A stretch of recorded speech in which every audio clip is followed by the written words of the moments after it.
นี่เป็น AirDrop ตัวใหม่ที่เขาจะมาแนะนำให้ทุกคนกดฮับมีโอกาสอาจจะได้ถอนตรงนี้ก็ยังไม่ทัน100%ว่าจะถอนได้หรือบ่เนาะแต่เป็น AirDrop ที่ลิ้นง่ายไม่จำเป็นจะมาลิ้นทุกมือฉะนั้นกดครั้งเดียวกดเคลมไว้พอเวลาถอนก็รอถอนอย่างเดียวก็ถือว่าเป็นเกมหรือว่าเป็น AirDrop ที่ลิ้นค่อนข้างง่ายข้าพเจ้าก็เคยถอน AirDrop แบบนี้มา1ตัวถือว่าถอนได้ดีนะตัวที่คล้ายๆคือแบบนี้มาก่อนก็คือตัวเหรียญเขียนว่า DOS นะสามารถ list เข้า Binance ได้ผู้ใดที่ยังบ่ทันรู้เหรียญตัวนี้ก็ลองไปเซิร์ชหาเนาะตัวนี้ก็จะเป็น AirDrop ที่มีการแจกจ่ายออกมาไม่เดือน8นี่แหละเนาะแต่มื้อนี้ก็วันที่11เดือน9 2024ข้าพเจ้าก็จะพาทุกคนมาเคลม AirDrop ตัวนี้ฟรีนะเมื่อกดที่ลิงก์สมัครของข้าพเจ้าเข้ามาก็จะเป็นประมาณนี้นะสำหรับไผที่แตกต่างจากจุดนี้ก็คือบัญชีของ Telegram เนาะบัญชี Telegram ผู้ใดที่สมัครเข้ามานะเป็นบัญชีที่สมัครใหม่อาจจะยังบ่ฮอดจักปีมันก็จะอยู่ที่นี่จักเดือนจักมื้อมันก็จะอยู่ที่นี่แหละนะแต่ข้าพเจ้าเนี่ยเป็นบัญชีที่สร้างมาได้3ปีก็จะอยู่ที่นี่สำหรับ Telegram ของข้าพเจ้าหากว่า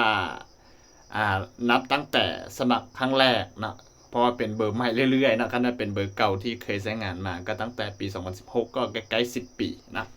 แต่เป็นเบอร์ใหม่ก็เลยว่าหาก็3ปีนะที่สำคัญคือแต่ละคนกดเข้ามาเนี่ยอาจจะได้ห้ามอยู่ที่ 30,000 นะ 30,000 ก็กดที่คำว่า Play Now เข้าไปนะผู้ใดที่สมัครบ่เป็นหรือว่าบ่สามารถซ่องหาลิงก์แนะนำของเขาเจ้าบ่สามารถซ่องหาลิงก์เพื่อกดสมัครเข้าไปนะเนาะให้ติดต่อหาเบอร์ของข้าพเจ้าก็คือ2333541 เนาะข้าพเจ้าจะส่งลิงก์ให้หรือว่าจะแนะนำให้ตื่มเนาะสำหรับใครที่เข้าใจเรื่องของการไปเบิ่งลิงก์อยู่ใต้คลิปวิดีโอก็คลิกลิงก์เข้ามาก็จะเป็นประมาณนี้ก็กด play นะเมื่อกด play เข้ามาก็จะอยู่ในหน้านี้นะอยู่ในหน้านี้นะหน้านี้เนี่ยมันจะมีคำว่า home อยู่ที่นี่นะมันจะมีคำว่า home ที่นี่ก็กด connect wallet นะต้องกดเชื่อมต่อต้องมีการเชื่อมต่อกระเป๋าไว้เพื่อในการสั่งถอนเงินออกไปนะต้องมีการกดเชื่อมต่อก่อนเพราะว่าเวลาที่จะถอนเงินเนี่ยต้องถอนเข้ากระเป๋าเขาจะเป็นผู้ถอนเองนะทางระบบเขาก็จะบ่ถอนให้เขาก็จะเปิดให้แต่ละคนถอนฉะนั้นเขาจะเป็นผู้กดสั่งถอนเองนะต้องมีการเชื่อมต่อกระเป๋านะการเชื่อมต่อกระเป๋าเนี่ยข้าพเจ้าก็สามารถให้เชื่อมต่อกระเป๋าอยู่2กระเป๋าเนาะแต่ว่าไซส์ไหนกระเป๋าใดกระเป๋าหนึ่งเนาะโดยการที่ไซส์ไหนกระเป๋าของแอป Telegram เลยนะแอป Telegram เลยนะให้กดที่แอป Telegram เลยนะสามารถเชื่อมต่อกระเป๋าเลยนะหรือผู้ใดที่ยังบ่ทันมีกระเป๋า Telegram แล้วก็ยังงงอยู่เนาะก็สามารถเชื่อมต่อกระเป๋า Tone Keeper นะกระเป๋า Tone Keeper ก็ดาวน์โหลดติดตั้งมาข้าพเจ้าก็สอนไปแล้วเนาะสอนไปแล้วก็คืออยู่ในกระเป๋าตัวนี้นี่ก็จะเป็นกระเป๋า Tone Keeper นะดาวน์โหลดตัวนี้มาติดตั้งเนาะก็จะมีคลิปสอนเรียบร้อยแล้วนะเป็นคลิปนี้คลิปที่สอนการติดตั้งสมัครไซต์บัญชี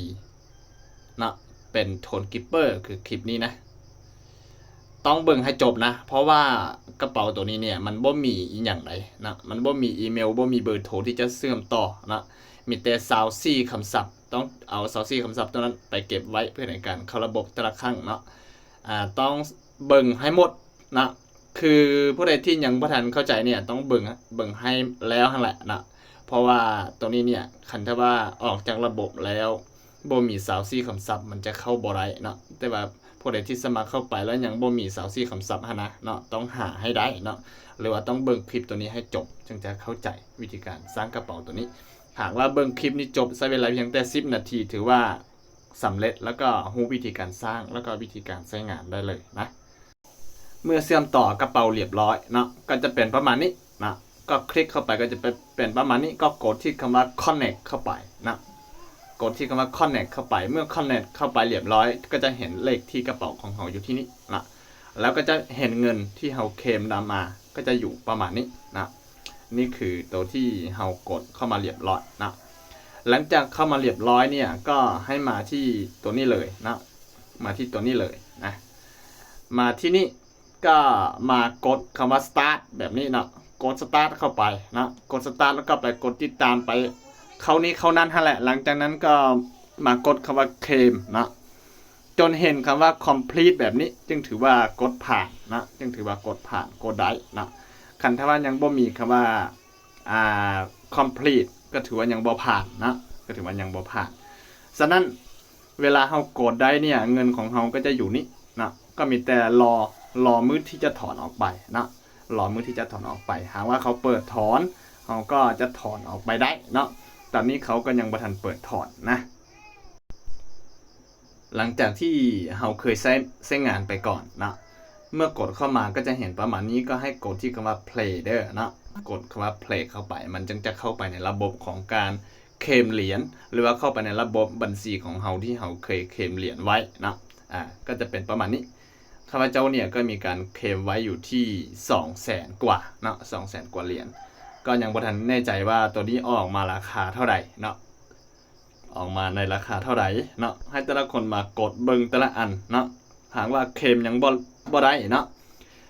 จุดที่สามารถเคลมได้ทุกมื้อก็คือจุดนี้จุดเดียวเนาะจุดนี้จุดเดียวสามารถมาเคลมได้ทุกมื้อนะส่วนอันอื่นก็คือเคลมได้แต่มื้อละครั้งเนาะแต่บ่แม่นมื้อละครั้งเคลมได้แต่บัญชี1ครั้งเดียวเนาะครั้ง1ต่อ1บัญชีเท่านั้นเนาะมีแต่เท่านั้นเองเนาะเมื่อครบ1ครั้งแล้วต่อ1บัญชีก็ถือว่ามีแต่รออย่างเดียวเนาะรอถอนอย่างเดียวมีแต่ตัวนี้ที่สามารถกดได้ทุกมื้อนะก็มากดเคลมเข้าไปนี่เมื่อกดเคลมรีวาร์ดเรียบร้อยก็คือว่าเคลมผ่านนะเคลมผ่านเรียบร้อยก็เงินก็จะขึ้นมาเนี่ยเงินก็จะขึ้นมาตืมนะจากเมื่อกี้เป็น211ตอนนี้ก็จะเป็น213เป็นแบบนี้นะมีแต่บอลเดียวนี่เด้อที่สามารถกดเคลมเนาะก็มีแต่รอมือใหม่กดก็จะได้รับหลายขึ้นตืมนะมันก็จะเป็นมื้อที่1มื้อที่2มื้อที่3ก็จะเป็นประมาณนี้ให้เฮาเบิ่งนะนี่คือตัวที่กดเคลมนะเมื่อเบิ่งกระเป๋านะกระเป๋าเนี่ยเขาก็ยังอีกอยู่ที่13มื้อยังอีก13มื้อพวกเฮาก็จะได้สั่งถอนนะยังอีก13มื้อมื้อนี้ก็วันที่วันที่11บวกอีก13มื้อก็จะเป็นวันที่24วันที่25นะเขาก็จะเปิดถอนวันที่25ประมาณนี้แหละวันที่25เดือน9นี่แหละนะเขาก็จะได้ถอนแล้วนะฉะนั้นให้แต่ละคนมาตั้งใจมาเฮ็ดเนาะหรือผู้ใดที่อยากจะชวนเพื่อนเนาะผู้ใดที่อยากจะชวนเพื่อนเนี่ยก็กดที่เครื่องหมายเพื่อนเป็นหมายบวกเนาะแล้วก็กดคำว่า copy link นะ copy link เก่าลิงก์ตัวนี้ไปชวนเพื่อนได้เนาะเพื่อนที่สมัครต่อจังเฮา1คนเฮาก็จะได้รับอยู่ที่ 15,000แต่ว่าเพื่อนจะได้รับอยู่ที่ 30,000นะเพื่อนผู้สมัครใหม่เขาจะได้รับอยู่ที่ 30,000เฮาก็จะได้รับแต่ 15,000นะ 15,000แต่นี่คือการแนะนำต่อนะเป็นของฟรีนะแนะนำต่อเพื่อนหลายเท่าใดก็บ่มีปัญหาตัวนี้เนาะบ่มีปัญหาเพราะว่าเป็นของฟรีบ่ได้ลงทุนหยังไปนะบ่ได้ลงทุนหยังไปบ่มีความเสี่ยงแล้วก็บ่แม่นพาเขาเสียเงินนะตัวนี้ก็เป็นของฟรีหากว่าฮอดวันที่25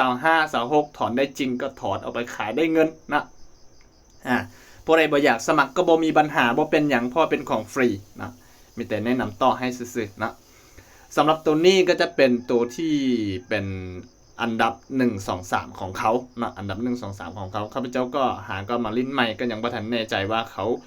เอาอันใดมาคำนวณเพราะว่าตัวนี้ข้าพเจ้าเห็นแต่ดนละเห็นแต่ดนแต่ว่าก็บ่ได้มาลิ้นนะบ่ได้มาลิ้นก็เลยว่าบ่เข้าใจหรือว่าบ่ฮู้นำนะบ่ฮู้นำว่าต้องได้เฮ็ดจังไดนะในแต่ละอันนะแต่ข้าพเจ้าคิดว่ามีแต่มากดเคลมแบบนี้ไว้แล้วก็รอมากดเคลมมือใหม่แบบนี้นะก็รอจนกว่าฮอดวันที่ถอนพวกเราจะถอนกันนะว่าจะถอนได้จริงหรือบ่มีที่สำคัญก็คือต้องเชื่อมต่อกระเป๋าให้ได้นะเชื่อมต่อกระเป๋าให้ได้แบบนี้นะโอเค